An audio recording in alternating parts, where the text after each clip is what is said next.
l'extérieur sont des grands chasseurs, comme ici sur la représentation de Burian.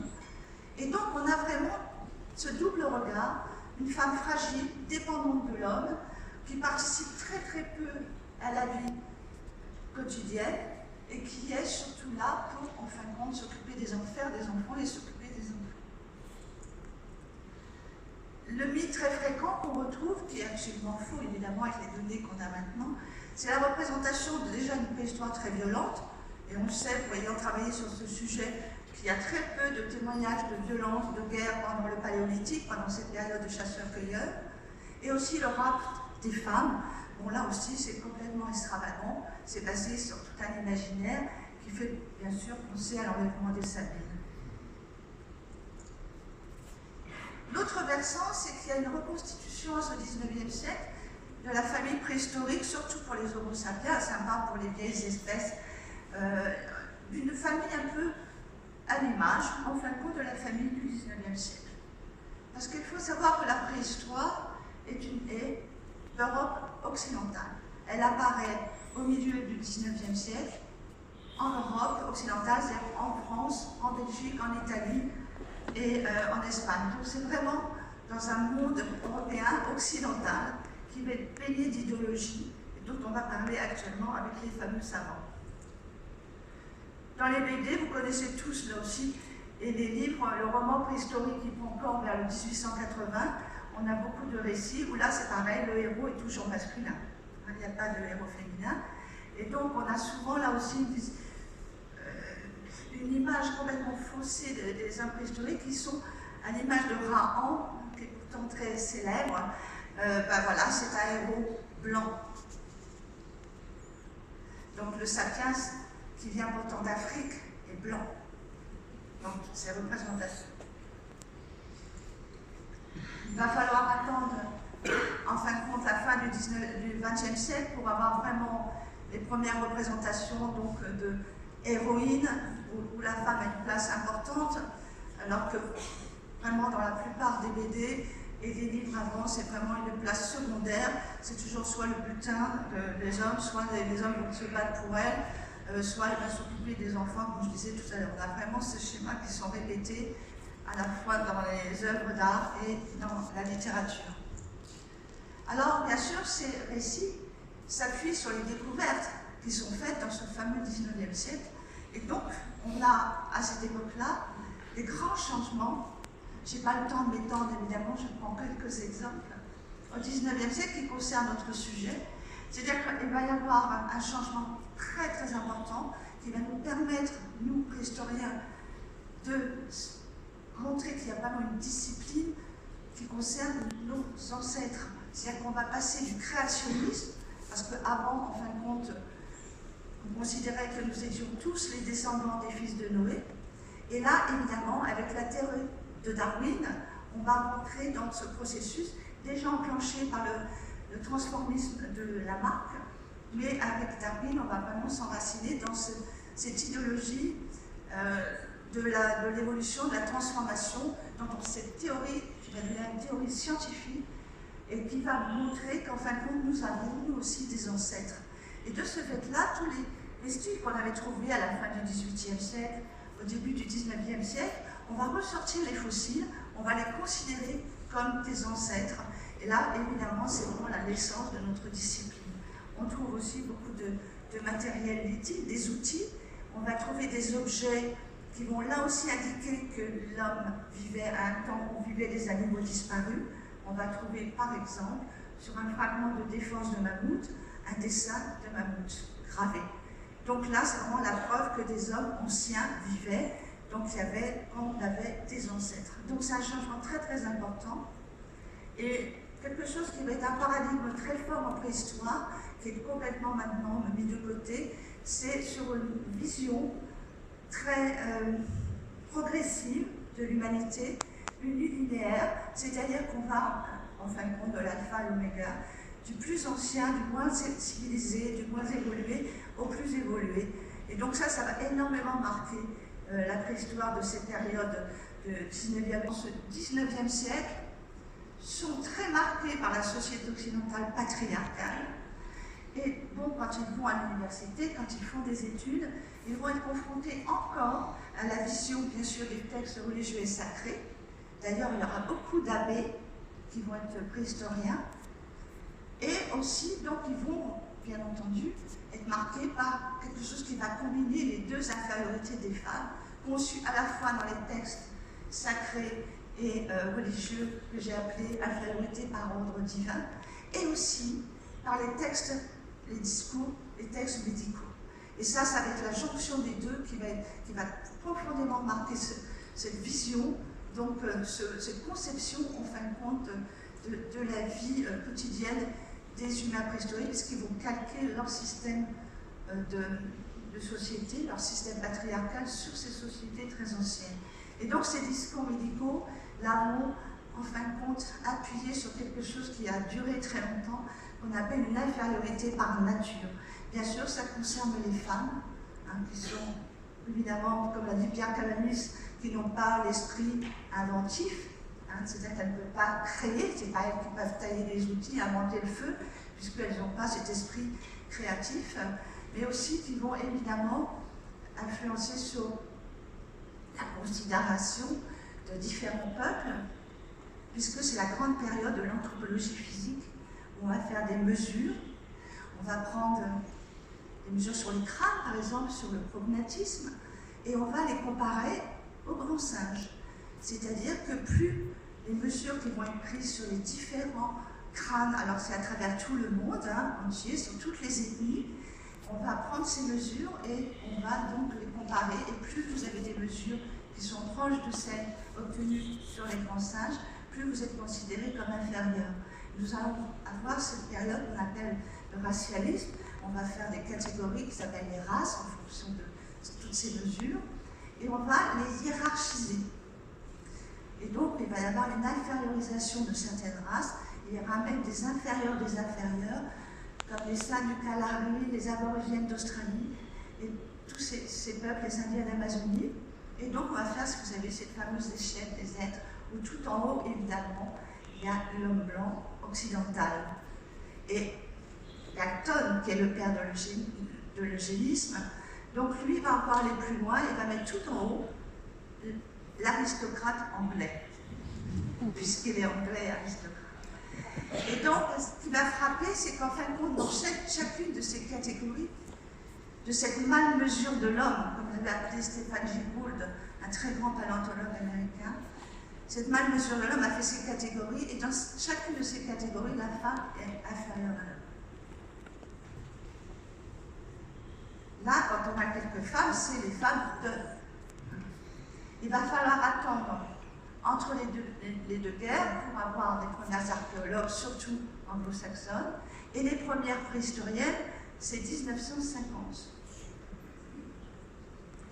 C'est pour ça que ça m'a intéressée quand je me suis interrogée sur la visibilité de ces femmes préhistoriques. C'est vraiment quelque chose que derrière le mot homme préhistorique qu'on entend tout le temps, ce n'est pas qu'un mot.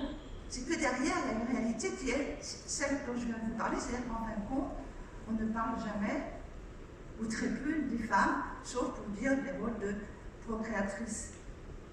Et donc, c'était pour moi important d'essayer de comprendre le pourquoi de ce constat. C'est pour ça que j'ai été rechercher les contextes de la création, de l'invention de cette discipline, de la mise en place de cette discipline qu'est la préhistoire. Et j'en suis arrivée à cette image du 19e jusqu'au début du 20e siècle, très fortement imprégnée donc par ces préhistoriens occidentaux, masculins bien sûr, qui n'avaient pas pour métier la préhistoire, d'autres métiers qu'on retrouvait toujours d'ailleurs les mêmes métiers, des instituteurs, des médecins et beaucoup d'abbés, dont le célèbre abbé Brown, que tout le monde connaît, je pense. Donc, vous voyez, c'était vraiment quelque chose qui était très, très fort, très, très important. Et donc, ça a beaucoup influencé, évidemment, les préhistoriens du XXe siècle. Et je me suis posé la question, pourquoi encore maintenant?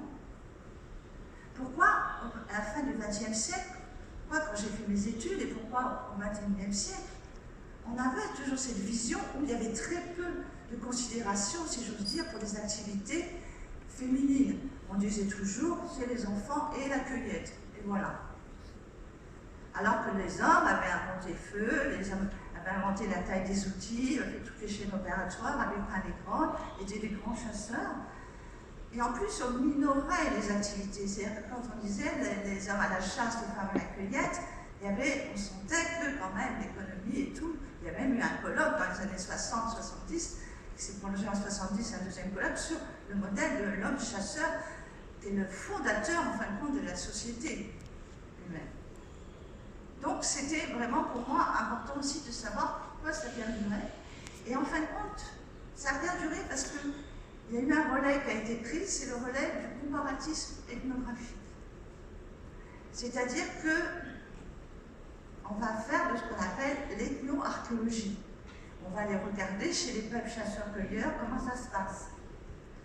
Donc, il y a plein d'études. Alors, des fois, c'est sur des textes même anciens d'ethnologues, ou bien des fois des ethnologues qui ont été sur le terrain, qui ont été voir comment les derniers peuples chasseurs-cueilleurs vivaient. Et si chez ces peuples, est-ce qu'il y avait une division sexuelle du travail, par exemple, des tâches? Est-ce qu'il y avait des tâches féminines et des tâches masculines? C'est pour ça qu'on s'est retrouvés avec quelque chose de très clair, en tout cas pour eux, c'est-à-dire qu'il y avait une division sexuelle des tâches, avec notamment une occupation majeure pour les femmes, c'est la cueillette, et puis le travail des matières souples. Donc vous voyez tout de suite que si je dis travail des matières souples, elles ne peuvent pas tailler les outils. Et donc c'était basé sur ça, et les hommes évidemment, à l'inverse, c'était lié à la chasse, à la pêche, c'était lié aux matières dures, donc à la pierre, et c'était lié aussi, là c'est plus difficile à comprendre, on va en reparler, mais aussi à l'art. Donc c'est en se basant sur ces peuples chasseurs-cueilleurs que actuellement encore, certains des collègues sont vraiment quasiment convaincus, on peut dire, alors qu'il n'y a pas du tout de preuve archéologique, qu'il existait une division sexuelle du travail. Alors je m'arrêterai pour faire une remarque. Ces peuples chasseurs-cueilleurs actuels, ce ne sont pas des reliques d'humains préhistoriques. Ils ont eux aussi 10 000 ans d'histoire. Si on prend le paléolithique qui se termine vers 14 000 ans, 10 000 ans, voilà, eux après ils ont aussi une évolution. Ils ont aussi des transformations dans leur société. Même si au niveau économique, certains sont restés des chasseurs et des cueilleurs, ils ont évolué, ils se sont transformés, se sont modifiés, ils ont vu arriver des populations différentes des leurs. Ils ont une histoire. Donc pour moi, c'est très difficile, d'un point de vue scientifique, de calquer ce modèle de chasseurs-cueilleurs actuel sur les comportements des humains préhistoriques. Pour moi, ce que je vous ai montré tout à l'heure, les deux photos, voilà, ici, c'est des photos que j'ai fait personnellement, parce que moi, je travaillais beaucoup pour ma thèse sur la chasse, et je ne chasse pas du tout. Je suis née à Paris, je n'ai jamais chassé. Et je voulais voir sur le terrain comment ça se passait, donc j'ai été vivre 3 mois avec les San de Kalahari, au Botswana. Et donc là, vous avez Shoroka et Tsessi, qui sont des coups Swazi et qui m'ont ouvert les yeux sur ces techniques de chasse et de cueillette. Donc, ils ont changé, rien que eux, dans tous les contes, dans tous leurs mythes, ils avaient fait beaucoup de peintures, ils n'en faisaient plus, donc ils avaient des transformations, même s'ils restaient des chasseurs-cueilleurs. Donc, d'un point de vue scientifique, pour moi, c'est une hérésie, et aussi d'un point de vue éthique. Ça me gêne énormément, je trouve que c'est infériorisant de penser que des peuples, des ethnies n'ont pas d'histoire, qui sont figés dans le temps, qui n'ont pas du tout évolué. Alors, bon, il y a un constat. Comment on peut, nous, préhistoriens, archéologues, essayer de mettre en évidence ces répartitions des tâches? C'est difficile. Donc, on a évidemment nos archives à nous, ce sont les fouilles archéologiques qui nous permettent d'avoir des vestiges archéologiques de toute nature, des outils, des squelettes humains, des restes d'animaux, on fait aussi les pollens, les sédiments, bref, on étudie tous ces vestiges pour essayer de reconstituer la vie quotidienne sur ce site, à cette période, si on est sur un site précis, de ces humains anciens. Et ça, c'est important, il faut faire parler. Et nous avons actuellement, par rapport à une vingtaine d'années, ça a énormément bougé. Nous avons actuellement à notre disposition beaucoup de moyens d'investigation, notamment, évidemment, des méthodes biogéochimiques très perfectionnées. Nous avons le microscope électronique à balayage qui nous permet d'aller là aussi très loin. Et nous avons maintenant l'ADN ancien, qui, je dois le dire, a beaucoup changé les choses. Vous allez avoir quelques exemples. Donc, les squelettes ne sont pas toujours sont pas très très bien conservés. Souvent, la partie importante qui permet de sexuer le squelette, c'est le bassin, c'est l'os coxal. Et malheureusement, il n'est pas souvent complet, il est souvent incliné, c'est un os qui est assez fragile. Et du coup, 60% des squelettes étaient asexués. C'est-à-dire qu'on ne savait pas si c'était un homme ou une femme. Mais peu importe, pendant très longtemps, on a regardé la robustesse et la gracilité. Et on est parti du principe, c'est gracile, c'est une femme, c'est robuste, c'est un homme. Alors, je peux vous dire que maintenant, d'abord, il y a des nouvelles méthodes anthropologiques, pour quand même perfectionner même l'anthropologie classique, mais aussi il y a l'ADN. Et l'ADN nucléaire ne ment pas. L'ADN nucléaire, c'est XX pour une femme et XY. Et donc, on a actuellement une valse des squelettes, donc des squelettes féminins sont devenus masculins et vice-versa. Donc, je vous en montre un exemple, c'est ici l'homme de Menton qui est devenue la dame du pavillon. Et cette dame du pavillon, elle est très robuste, parce que c'était un a priori. On partait du principe que les femmes de ces périodes anciennes, que ce soit les néandertaliennes, c'est encore pire chez les néandertaliennes, ou les premières Homo sapiens, elles étaient graciles, pas du tout. Elles étaient très robustes. Quand on travaille sur les insertions musculaires, on voit qu'elles ont une musculature extrêmement développée. Les os sont très robustes, le squelette est vraiment très fort. Donc, on s'aperçoit maintenant que ce critère, qui était utilisé pour dire donc les femmes, puisqu'elles sont des petites choses fragiles, graciles et tout ça, ne peuvent pas faire certaines activités. Notamment, ne peuvent pas aller à la chasse. J'ai jamais compris par contre quel était l'argument pour ne pas aller pour la taille du silex. Parce que là, en fin de compte, ça montre qu'on n'a pas besoin d'énormément de force physique.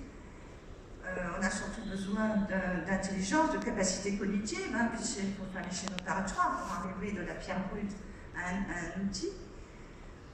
Mais toujours est-il qu'on a toujours représenté et essayé de penser à tous les documentaires que vous pouvez voir, les dessins, les reproductions dans les livres.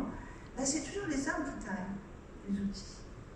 Et là, on ne voit pas pourquoi, parce que donc, en fin de compte, elles ont, au niveau des capacités cognitives, elles ont, là aussi, au niveau du cerveau et tout, ramené donc à la stature, elles ont un cerveau tout à fait équivalent à celui des hommes.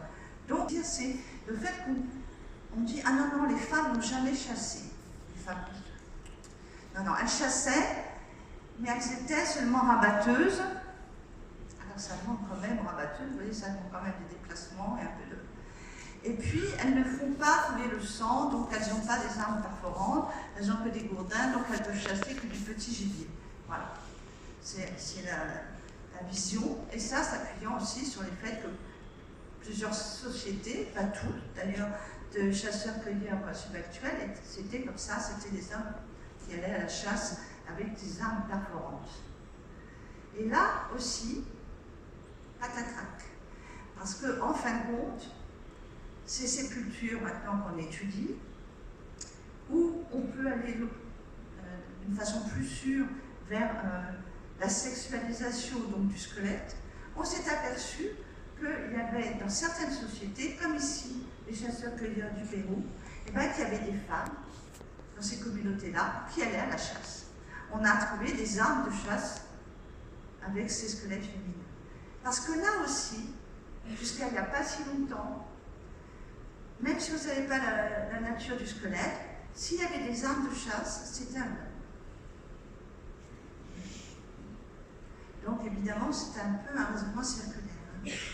Alors maintenant, non, on a des cas, on a de plus en plus de cas.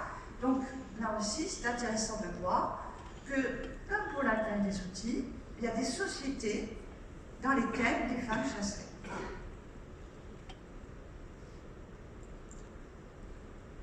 Un autre groupe à l'intérieur des cavernes, des grottes.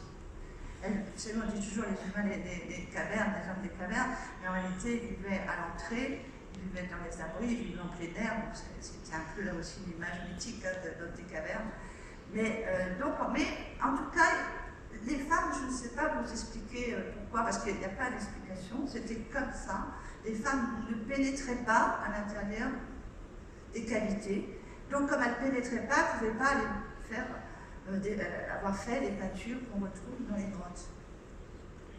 Et là aussi, ces dernières années, des nouvelles études ont mis en évidence que dans ces grottes, dans ces galeries, c'était enfoncé des hommes, mais aussi des femmes. Puisqu'on a des études, et plusieurs, qui montrent qu'il y a des mains, qu'on appelle négatifs, c'est le système du pochoir, qui sont des mains féminines. Et c'est une étude très intéressante qui est basée sur des indices, notamment entre les différences entre l'annulaire et l'index, qui est différent, les rapports chez les hommes et chez les femmes, et qui ont montré qu'il y avait les deux. Et ces indices, c'est important parce qu'on ne peut pas, à partir de la taille, taille d'une main, ça ne veut rien dire, si vous avez la plus jeune et ça. Donc là, ces indices sont assez intéressants et montrent donc qu'il y a des femmes qui ont pénétré. Et là, à Pechmerg, une très jolie grotte en France, si vous avez l'occasion d'aller dans le Lot, je vous la recommande parce que c'est une grotte qui est ouverte au public, et une vraie grotte, pas un facsimilé. Et là, à côté de cette main, vous avez un super cheval pommelé. Et moi, je m'interroge, pourquoi ce ne serait pas la femme qui a laissé sa main qui a fait le cheval? Au moins, posons la question. C'est possible. Donc là aussi, ça remet en cause le fait que toutes ces peintures soient exclusivement l'œuvre d'hommes. Le statut inférieur des femmes, pour pas mal, on va dire, en tout cas plusieurs encore de préhistoriens, le statut des femmes avait un statut, même dans ces sociétés lointaines, avait un statut inférieur. Et alors là, quand on fait une étude, et je le montre dans mon livre, je recense les sépultures, il n'y a pas plus déjà de sépultures masculines que féminines. Il y a aussi beaucoup d'enfants, même chez les Néandertaliens, il y a même des fœtus qui ont été enterrés. Donc on ne voit pas de différence. C'est-à-dire qu'il n'y a pas plus de sépultures masculines. De même que l'on voit qu'il n'y a pas plus de sépultures qui présentent un mobilier riche, un mobilier funéraire, c'est-à-dire les objets qu'on met avec, ou des parures plus riches chez les hommes que chez les femmes, pas du tout. Ici, vous avez un superbe squelette avec des centaines de perles d'ivoire de mammouth, qui est de Soungir en Russie.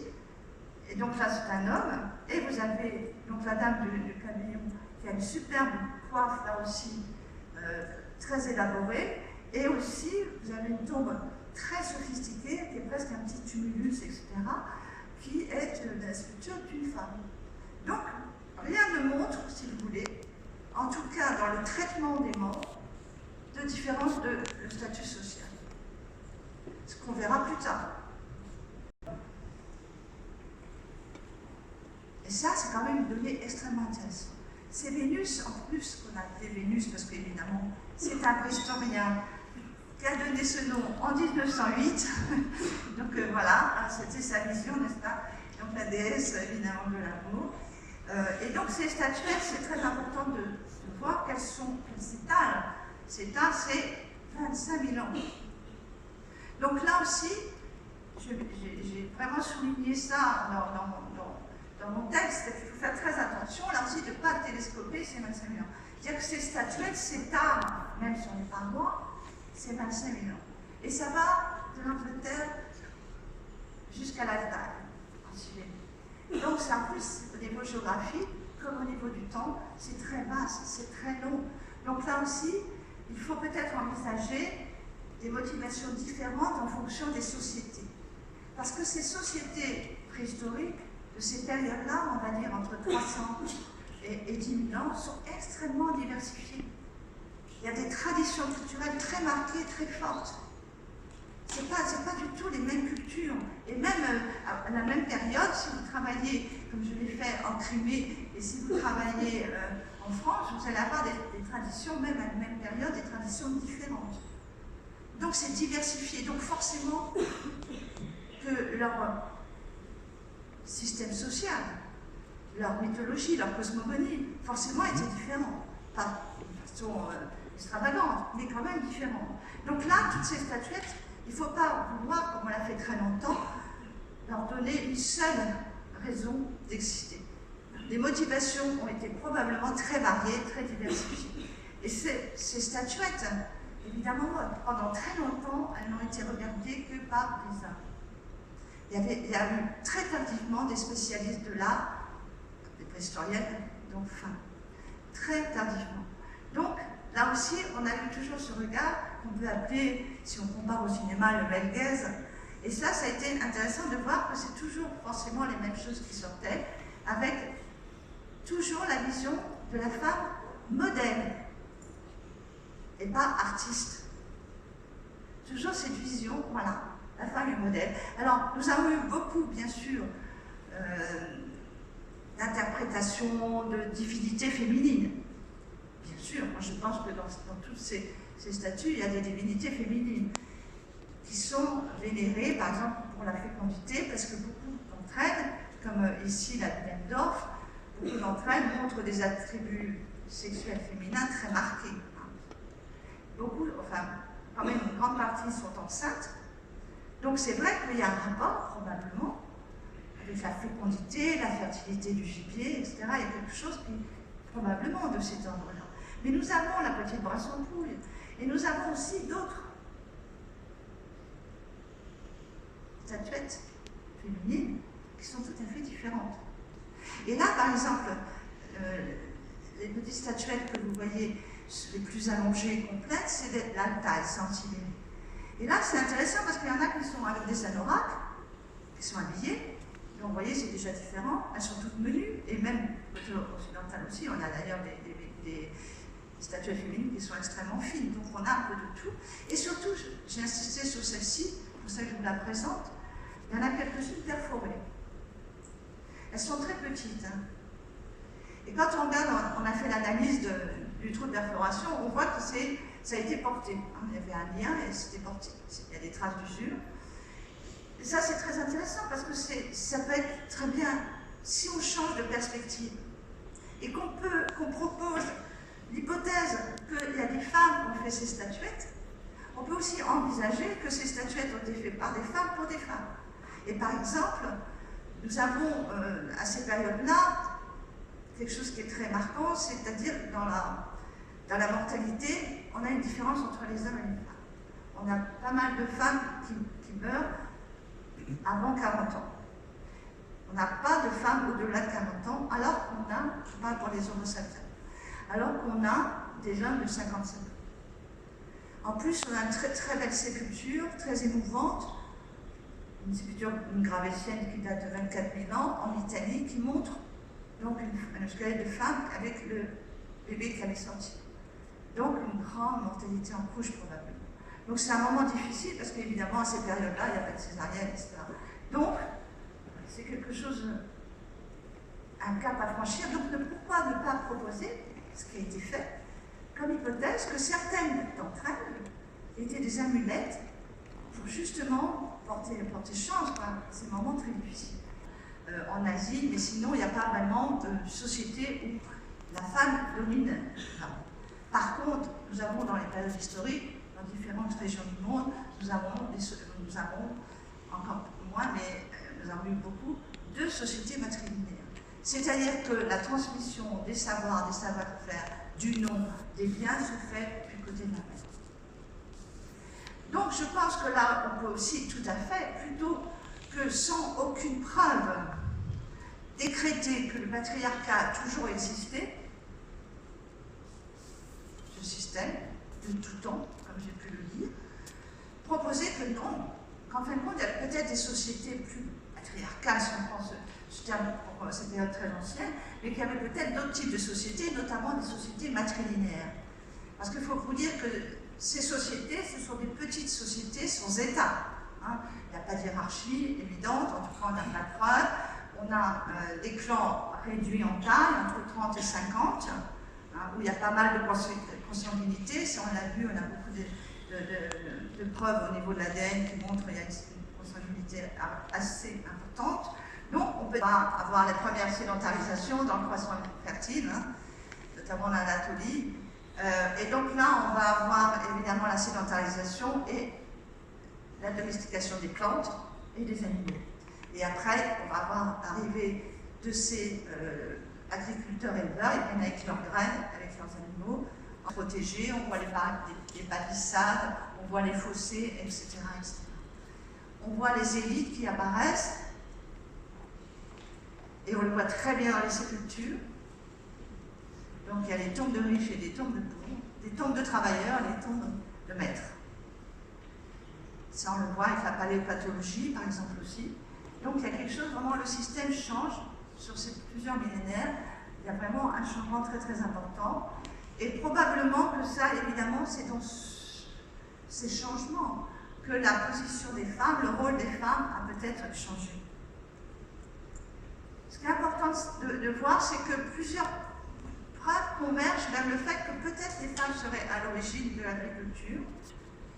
Si on part sur le principe que les femmes étaient très liées à la cueillette, aux plantes, je pense que dans certaines sociétés, on peut tout à fait l'envisager, surtout si on considère que, justement, la cueillette est très importante dans l'économie des peuples chasseurs-cueilleurs. C'est ce qu'on constate dans beaucoup de régions du monde, dans les périodes historiques du 19e. Par exemple, en Afrique, on voyait très bien que chez ces peuples-là, c'est la cueillette qui apportait le plus à l'économie. La chasse est très aléatoire. Donc, pourquoi pas imaginer que certaines sociétés, ce soit des femmes qui soient responsables de la cueillette. Évidemment, elles ramenaient au campement des gerbes de ces graminées sauvages et ça germait. Donc, peut-être qu'à un moment donné, elles se sont dit, voilà, puisque ça germe, etc., on va peut-être les cultiver et les graminées sauvages sont devenues des céréales. Donc ça, c'est une hypothèse intéressante. Et récemment, on a constaté qu'il y avait plusieurs populations néolithiques en Europe, notamment en Roumanie par exemple, il y a à peu près 5000 ans. On a constaté une robustesse des femmes, des squelettes féminins, et surtout, on observe, si vous voulez, quand on a un peu de chance, quand c'est bien conservé, on s'aperçoit qu'il y a certains stigmates, certains traumatismes sur le squelette qui permettent de savoir l'activité. Si c'est une activité répétée, ça laisse sur votre squelette des traces. C'est pour ça qu'on peut montrer, par exemple, si vous lancez des saguets, enfin là les javelots par exemple, on s'aperçoit très bien qu'à ce moment-là, l'activité était de lancer des saguets. On a des exemples comme ça chez les chasseurs du paléolithique, les chasseuses. Et là, donc, on a mis en évidence que ces femmes étaient très liées à la terre, qu'elles faisaient aussi bien les travaux du labour jusqu'au broyage des grains. Puis à l'époque, c'est des murs comme ça, avec des gros broyeurs. Hein. Donc, il y a même des théories sur les déesses mères. Hein. Je n'ai pas le temps de mettre ça en masculin. Donc, c'est quelque chose qui montre que c'est plutôt, dans ces périodes-là, se met en place une division sociale du travail plutôt que, pour l'instant, sexuelle. C'est vrai qu'il y a un lien très très fort entre le métal et le masculin. Déjà, tous les forgerons, par exemple. Très très impactant, évidemment. Il y a des sculptrices qui travaillent le métal. Et disons, jusqu'à pas si longtemps, c'était des métiers vraiment masculins. Donc voilà, on essaie de voir, c'est tout un travail qui se met en place pour savoir vraiment sur cette domination donc, des femmes par les hommes, quand est-ce que ça se met en place, peut-être dans cette période, vers 3000 ans ou quelque chose comme ça, et encore pas partout, pas dans toutes les régions, puisque comme on disait tout à l'heure, il y a des sociétés matrilinéaires qui ont perduré il n'y a pas si longtemps. Je terminerai juste, pour vous montrer comme quoi les idées reçues, on fait faire des préconçus, même des préjugés aussi, on fait faire des erreurs. Je vais parler des guerrières. Je prendrai juste le cas que j'ai mis en évidence, très rapidement, simplement pour vous dire que les amis ukrainiens qui travaillent sur ces périodes récentes, que sont les sites, en Russie aussi. Il y a beaucoup de collègues qui travaillent sur ces tombes, sites, parce que vous savez, c'est une civilisation extraordinaire qui a fait un artisanat sur l'or formidable. Et donc, ils font beaucoup de fouilles archéologiques sur des sépultures, des tombes, et beaucoup de tombes sont des tombes de guerriers. Donc, il y a des guerriers, bien sûr, il y a des hommes avec leurs armes, il y a des femmes avec des armes, il y a des femmes sans armes, et des hommes sans armes. Donc, il y a de tout, mais il y a quand même beaucoup de femmes avec des armes. Et donc, ça, c'est intéressant, ça rappelle un petit peu, bien entendu, les Amazones, et c'est vrai que c'est la même région, hein, la Crimée, etc., où situaient les Amazones, notamment Hérodote situait les Amazones dans cette région-là. Juste les Celtes, ça c'est un ami qui m'a dit que chez les Celtes, bon, les femmes déjà étaient assez bien considérées, d'ailleurs c'est pour ça que les Romains les prenaient pour des barbares, hein, parce que les femmes avaient un pouvoir, elles ne restaient pas en arrière, et surtout au moment des conflits, les femmes sans enfants allaient accompagner les hommes, allaient à la guerre. Mais je terminerai pour vous dire ce préjugé qu'on a eu pendant très longtemps sur le fait que les femmes, c'est pas possible qu'elles aillent à la guerre, qu'elles soient des guerrières. C'est la tombe de Birka. Birka, c'est une petite île en Suède. Et une tombe viking. Elle a été découverte en 1880. Et l'archéologue suédois, donc, il trouve cette tombe extraordinaire. Au moment de sa découverte, il y a le squelette, il y a 2 chevaux sacrifiés, il y a des poteries, il y a des armes, il y a un jeu de stratégie de guerre.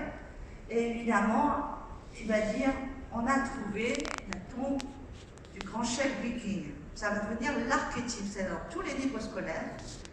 L'archétype du grand chef viking, du grand conquérant viking, c'est celui de Birka. En 2010, comme le site était intéressant, on dit toujours peut-être qu'il y a des tombes à côté, etc. Donc il y a toute une équipe d'archéologues suédois, et notamment des Suédoises, qui refont des fouilles et surtout qui vont analyser le squelette. Parce que le squelette n'était pas très bien conservé, notamment le bassin. Enfin, il est en mauvais état, ce squelette. Et là, on a fait l'ADN. Patatrac.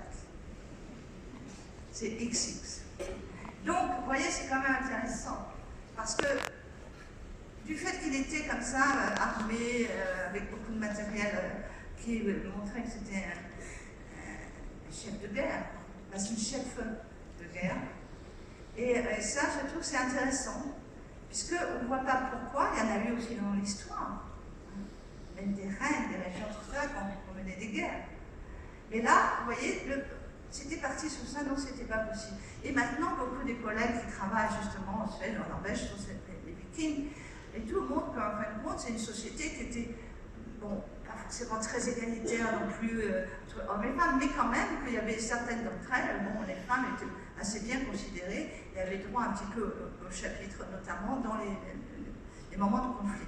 Donc voilà, je pense que c'est quand même quelque chose d'intéressant. Et juste pour terminer, pour vous dire qu'en fin de compte, ce travail que j'ai mené, c'était au départ pour essayer de comprendre pourquoi il y avait vraiment, on ne parlait jamais de femmes en tant que créatrices, à l'initiative des inventions, qui sont des inventions extraordinaires pour notre humanité. Vous pensez, vous imaginez la compréhension du feu, comment faire du feu, comment le répéter, etc., les outils, et même tout ce qui est symbolique comme l'art. Donc c'était quand même, pour moi, très important. Et la conclusion de ce travail, c'est qu'en fin de compte, beaucoup de choses ont été dites, ont été attribuées à des hommes, mais il n'y a pas de preuves archéologiques. Donc, des fois aussi, il n'y a pas de preuves archéologiques que ce soit des femmes. Donc l'objectif, c'est simplement d'ouvrir le champ des possibles, de prendre du recul, de changer de perspective et de se dire, voyons, dans telle société, comment on peut montrer, d'une façon scientifique, parce que nous sommes des scientifiques, comment on peut montrer la division sexuelle des tâches, par exemple. Comment montrer qui a taillé un outil. C'est très difficile, mais peut-être qu'on va y arriver. Donc,